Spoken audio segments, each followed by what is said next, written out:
दो सर्वव्यापी तर्क वाक्यों से कोई भी अंशव्यापी निष्कर्ष नहीं निकाला जा सकता।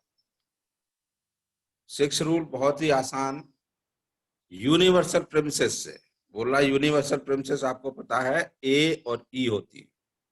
ए और ई का कोई भी कॉम्बिनेशन, चाहे वो ए हो, चाहे ए और ई हो, चाहे ई और ए हो, या ई ई हो, किसी भी यदि दोनों प्रेमिसेस यूनिवर्सल है तो कंक्लूजन कभी भी पर्टिकुलर नहीं होना चाहिए, नहीं हो सकता रूल के हिसाब से।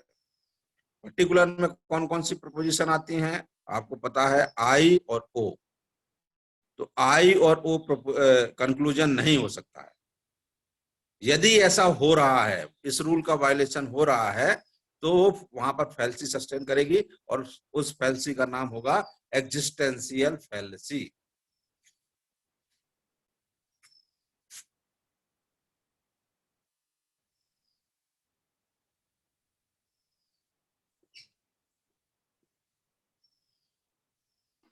फैल्सी का नाम होगा एग्जिस्टेंशियल।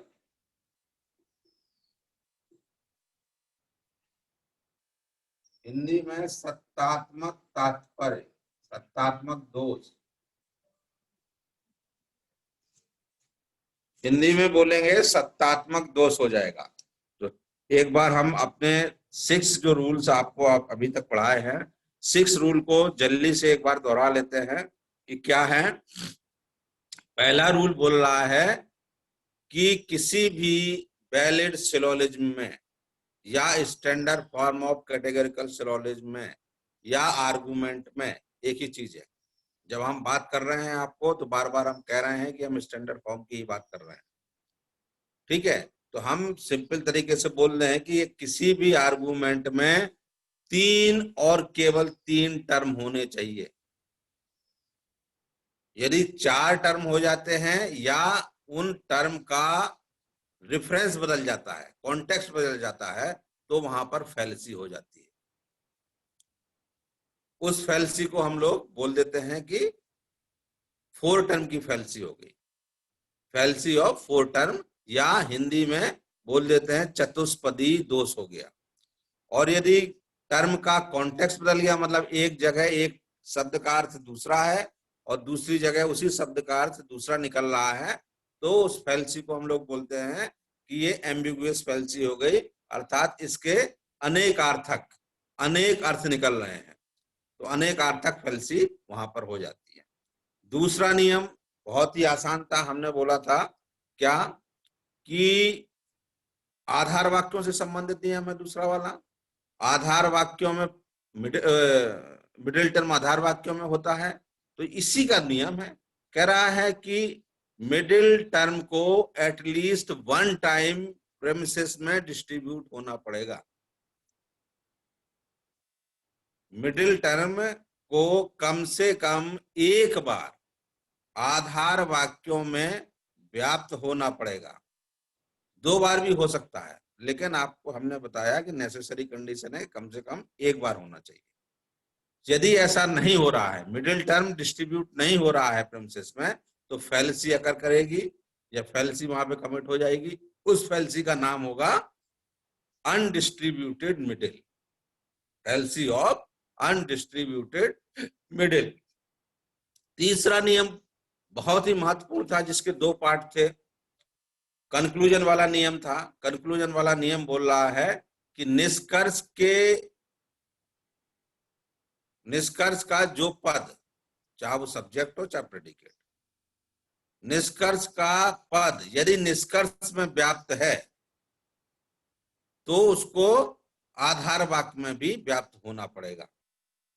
ये एक होल, जो पूरा आप पूरे नियम की बात करें तो ये नियम की बात कर रहा है। अब इसको बाइफरकेट करें तो क्या होगा कि यदि निष्कर्ष का विधेय पद निष्कर्ष में व्याप्त है और आधार वाक्यों में व्याप्त नहीं है, तो विधेय पद वाली, विधेय पद किसको हम लोग पी बोल रहे थे ना, सिंबल कर रहे थे, और इसी पी को जब आर्गुमेंट में बोल रहे थे तो हम क्या बोल रहे थे, मेजर टर्म।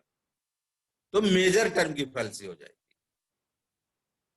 इसी तरह यदि निष्कर्ष का सब्जेक्ट टर्म निष्कर्ष में व्याप्त है लेकिन आधार वाक्य में व्याप्त नहीं है तो वहां पर फैल्सी माइनर टर्म की हो जाएगी। ठीक है। चौथा नियम कहता था, बहुत आसान था ये तो, कि दो नेगेटिव प्रेमिसेस नहीं हो सकते। आपको नेगेटिव प्रेमिसेस पता होना चाहिए कि नेगेटिव प्रीपोजिशन कौन कौन सी होती हैं, तो ई और ओ होती हैं। पांचवा नियम कह रहा था कि यदि if one of the premises is negative then conclusion must be negative, अर्थात यदि एक भी प्रेमिसेस नेगेटिव है, निषेधात्मक है, तो कंक्लूजन निषेधात्मक ही होगा। और यदि ऐसा नहीं हो रहा था तो हम लोग कह रहे थे कि क्या कर रहे हैं, अफर्मेटिव कंक्लूजन निकाल रहे हैं फ्रॉम द नेगेटिव प्रेमिसेस। तो ये फैल्सी का नाम हो गया था, drawing a affirmative conclusion from negative premises. तो यदि प्रेमिसेस नेगेटिव है तो conclusion should be negative. Six rule अभी हमने आपको बताया कि यदि दोनों यूनिवर्सल प्रोपोजिशन हैं तो conclusion can not be particular. यदि दोनों आधार वाक्य सर्वव्यापी है तो निष्कर्ष अंशव्यापी नहीं हो सकता, सीधी सी बात। इसके बाद हमने आपको डिस्ट्रीब्यूशन का एक नियम बताया था, ऐसे बिनो, चाहे जैसे आप कर लीजिए आप। इसके बाद थोड़ा सा आज एक दो क्वेश्चन कर लेते हैं। ठीक है, एक दो क्वेश्चन में जैसे हम शुरू में कोई भी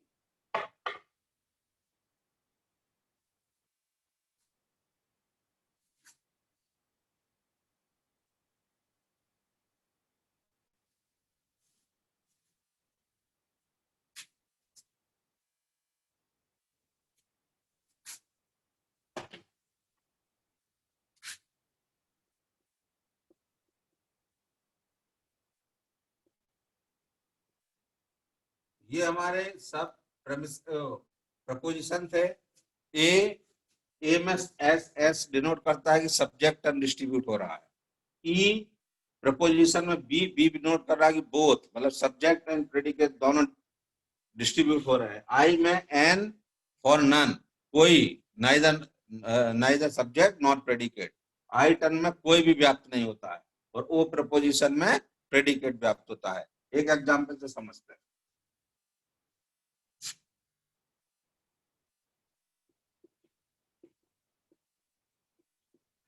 मान लीजिए हमारी आर्गुमेंट है ए ई ओ सेकेंड। देखें इसमें फैल्सी है कि नहीं है या ये वैलिड है। कौन सी फिगर बोल रहा है? Second figure. सेकेंड फिगर आपको पता है क्या होती है? P M S M S. जो मूड है उसको इसी क्रम में लिखिए, ए ई ओ। पूरे आर्गुमेंट में ध्यान रखिए क्या बोल रहे हैं, पूरे आर्गुमेंट में। पूरा आर्गुमेंट मतलब प्रेमिसेस प्लस कंक्लूजन में ये नियम अप्लाई कर दीजिए। पूरे आर्गुमेंट में आप डिस्ट्रीब्यूशन वाला लॉ अप्लाई कर दीजिए। कैसे? ए प्रपोजिशन में क्या बोल रहा है? सब्जेक्ट टर्म डिस्ट्रीब्यूट होता है। सब्जेक्ट मतलब आप बहुत ही बेसिक ढंग से, ये हमारा एक प्रपोजिशन है, ए प्रपोजिशन, ये सब भूल जाए। ए प्रपोजिशन में पहला वाला टर्म जो होगा वो सब्जेक्ट है और दूसरा वाला टर्म प्रेडिकेट है। यहां पर इससे मत कंफ्यूज हो जाए कि ये पी लिखा है तो ये प्रेडिकेट हो गया, नहीं। जो पहले है वो सब्जेक्ट, जो बाद में है वो प्रेडिकेट। तो ए प्रपोजिशन में सब्जेक्ट डिस्ट्रीब्यूट हो रहा है, तो सब्जेक्ट हमारा पहला वाला, इसको हमने डिस्ट्रीब्यूट कर दिया, सिंबल बना लिया, सब समझने के लिए। ई प्रपोजिशन में कह रहा है कि बोथ, मतलब सब्जेक्ट भी डिस्ट्रीब्यूट हो रहा है और प्रेडिकेट भी। ओ में प्रेडिकेट।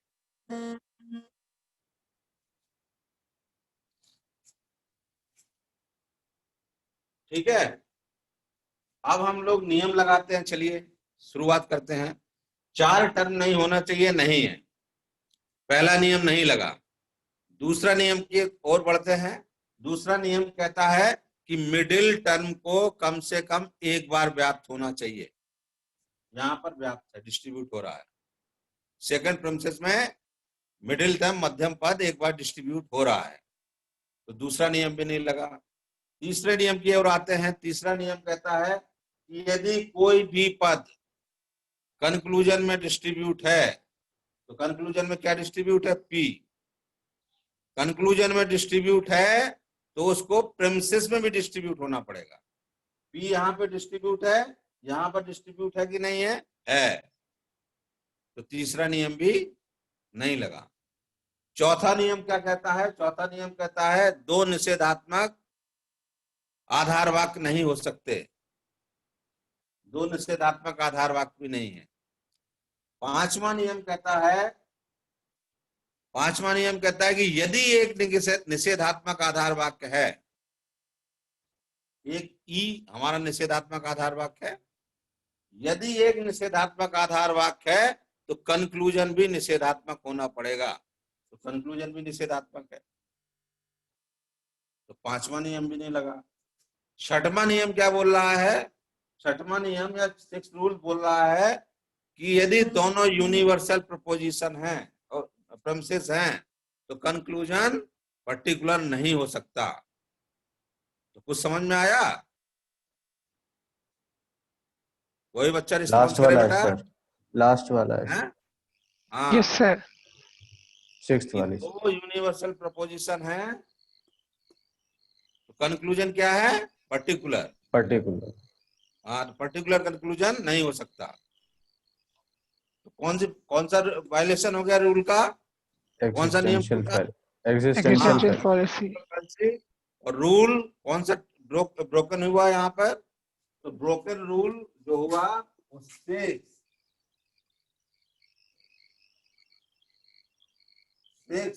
ठीक है। और फैलेसी का नाम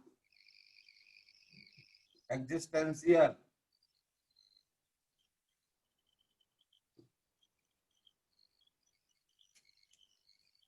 आपको दोनों चीज लिखनी है, कौन सा नियम का वायलेशन है और फैलेसी का नाम। तो आपकी फैलेसी हो गई सत्तात्मक दोष। रीजन देना हो तो दे दीजिए, नहीं देना हो तो नहीं दीजिए, कोई फर्क नहीं पड़ता है। एग्जामिनर समझ रहा है आपकी बात को कि आपने यदि फैलेसी लिख दी तो वो आपने फैलेसी रूल के तहत ही लिखी। रीजन भी देंगे तो क्या देंगे, क्योंकि इसके दोनों आधार वाक्य सर्वव्यापी हैं और निष्कर्ष अंशव्यापी है और इस सिक्स नियम का उल्लंघन है। ठीक है, इसी तरह और थोड़ा हम देखते हैं।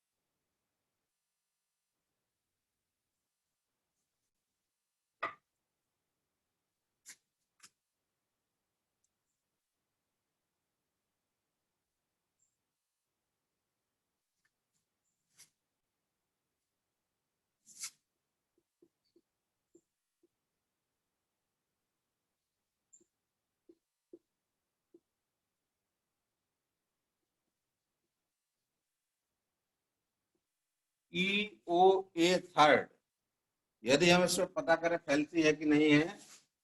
थर्ड, थर्ड में क्या होता है, MP MS SP, law of distribution लगा दीजिए। ई में क्या बोल रहा है कि दोनों सब्जेक्ट और प्रेडिकेट दोनों डिस्ट्रीब्यूट है। ओ में केवल प्रेडिकेट, ए प्रपोजिशन में केवल सब्जेक्ट। जब हमने डिस्ट्रीब्यूशन का लॉ लगा दिया, इसके बाद हम जो सिक्स रूल्स हैं उसको नंबर 1 से पढ़ना शुरू करेंगे। चार पद नहीं है, पहला नियम नहीं लगा। दूसरा, मिडिल टर्म को एक बार डिस्ट्रीब्यूट होना चाहिए, हो गया है, दूसरा नियम भी नहीं हुआ। तीसरे नियम, कंक्लूजन में जो भी पद डिस्ट्रीब्यूट है वो आधार वाक्य में भी डिस्ट्रीब्यूट होना चाहिए।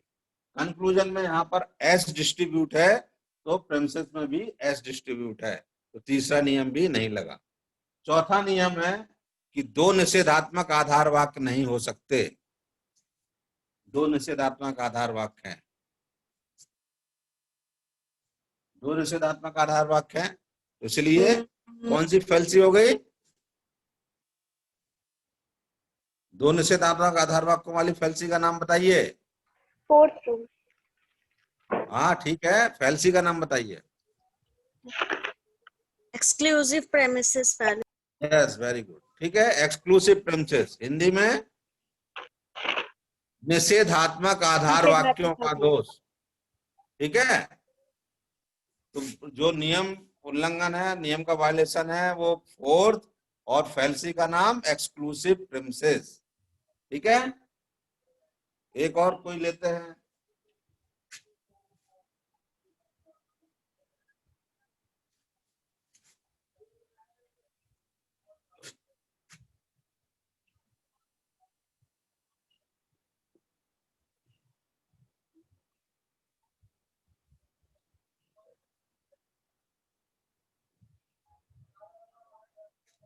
AII फोर्थ, फोर्थ फिगर बनाइए। फोर्थ फिगर क्या होती है? PMMSSP। डिस्ट्रीब्यूशन का नियम लगाइए। ए तर्कवाक्य में क्या होता है? सब्जेक्ट। आई में कोई भी नहीं डिस्ट्रीब्यूट होता है, आई में कोई भी डिस्ट्रीब्यूट नहीं होता है। हमने डिस्ट्रीब्यूशन का नियम लगा दिया। आइए अब नियम पढ़िए। पहला, चार टर्म नहीं होना चाहिए, नहीं। दूसरा, मिडिल टर्म को कम से कम एक बार डिस्ट्रीब्यूट होना चाहिए। मिडिल टर्म यहाँ पर डिस्ट्रीब्यूट है? No sir. नहीं। तो आपका नियम दूसरा उल्लंघन हो गया, और क्या हो गया है फैल्सी का नाम? Undistributed middle. हाँ वेरी गुड। अव्याप्त मध्यम पद का दोष, अनडिस्ट्रीब्यूटेड मिडिल, ठीक है। और आगे बढ़ लें, मान ली एक आध फैल्सी और हो, देख लेते हैं। एक फैल्सी भी आपने बता दी तो पर्याप्त है, लेकिन दो भी बता दीजिए तो और अच्छा है, यदि हो तो। तीसरा नियम क्या कहता है कि यदि कोई यहाँ पर डिस्ट्रीब्यूट है निष्कर्ष में, तो उसको यहाँ पर भी होना चाहिए प्रेमिसेस में। नहीं है, यहाँ पे कोई डिस्ट्रीब्यूट नहीं, इसलिए तीसरा नियम बताइए। चौथा नियम, दो निषेधात्मक नहीं हो सकते, नहीं है। पांचवा नियम, कोई यदि एक है तो निष्कर्ष भी निषेधात्मक होगा, नहीं। छठवां नियम, यदि दोनों यूनिवर्सल हैं तो कंक्लूजन पर्टिकुलर नहीं हो सकता, तो दोनों यूनिवर्सल भी नहीं, तो केवल दूसरा ही नियम उल्लंघन हुआ, ठीक है। इस ढंग से जितने भी आप चेक कर लीजिए, इसके थ्रू भी, और आपको जो मोड वैलिड मोड लिखाए गए हैं वो वाले भी, यदि आपके सब हो जा रहे हैं तो ठीक है, आप आज प्रैक्टिस कर लीजिए। नेक्स्ट क्लास में हम जरूर पूछेंगे। आज थोड़ा सा मेरी तबीयत ठीक नहीं है, इसलिए ज्यादा लंबी क्लास नहीं लेंगे, सर दर्द बहुत हो रहा है। तो आज एक आध क्वेश्चन अभी अटेंड करते हैं। और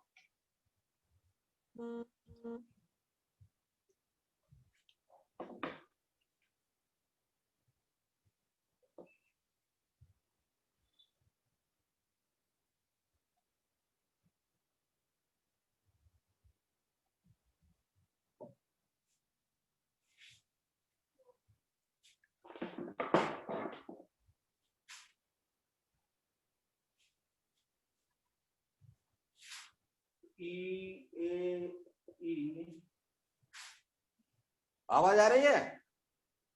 yes sir. Yes sir. Yes sir. Hello. Yes sir. Yes sir, आ रही है। हाँ ओके, चलिए फर्स्ट करके देखते हैं। First MP SMSP EAE, distribution का नियम लगाइए। ई में दोनों सब्जेक्ट भी डिस्ट्रीब्यूट होता है और प्रेडिकेट भी डिस्ट्रीब्यूट होता है। ए में केवल सब्जेक्ट डिस्ट्रीब्यूट होता है, ई में दोनों डिस्ट्रीब्यूट होता है।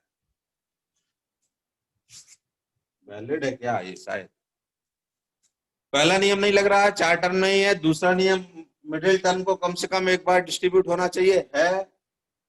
तीसरा नियम, यदि कोई भी पद डिस्ट्रीब्यूट निष्कर्ष में डिस्ट्रीब्यूट कर रहा है तो प्रेमिसेस में डिस्ट्रीब्यूट होना चाहिए। यहाँ पर एस डिस्ट्रीब्यूट हो रहा है निष्कर्ष में, प्रेमिसेस में भी डिस्ट्रीब्यूट हो रहा है। पी भी यहाँ पर निष्कर्ष में डिस्ट्रीब्यूट हो रहा है तो प्रेमिसेस में भी डिस्ट्रीब्यूट हो रहा है, तो तीसरा नियम भी नहीं लगा। चौथा नियम निषेधात्मक आधार वाक्य नहीं हो सकते, नहीं है। पांचवा नियम if any premises is negative then conclusion must be negative, तो एक नेगेटिव है तो निष्कर्ष भी नेगेटिव है, पांचवा भी नहीं लगा। छठवां, दो यूनिवर्सल प्रोपोजिशन है तो कंक्लूजन पर्टिकुलर नहीं हो सकता, छठवां भी नहीं लगा। मतलब ये आर्गुमेंट वैलिड है, कोई फैल्सी नहीं है। क्रॉस चेक करिए, ई फर्स्ट फिगर जो है वो वैलिड होना चाहिए। Yes, sir. डाउट हो रहा है आपको? आप देखिए हम कैसे, एक बार ये तो हमने कर ही लिया, चलिए वेन डायग्राम से भी देख लेते हैं, इसी को आगे बढ़ा देते हैं।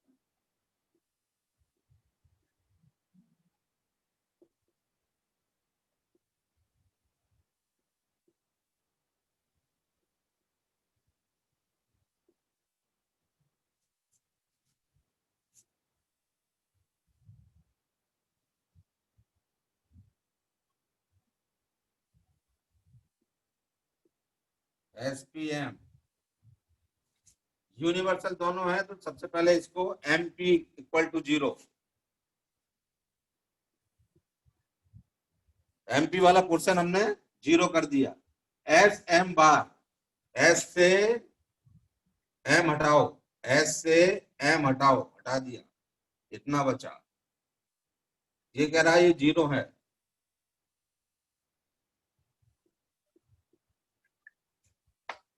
वेन डायग्राम हमने बना लिया। कंक्लूजन क्या बोल रहा है? SP इक्वल टू 0 होना चाहिए। देख लेते हैं, ये SP है, ये 0 है कि नहीं है? सेटिंग में 0 है कि नहीं है बेटा? Yes, sir. Yes, sir. 0 है ना?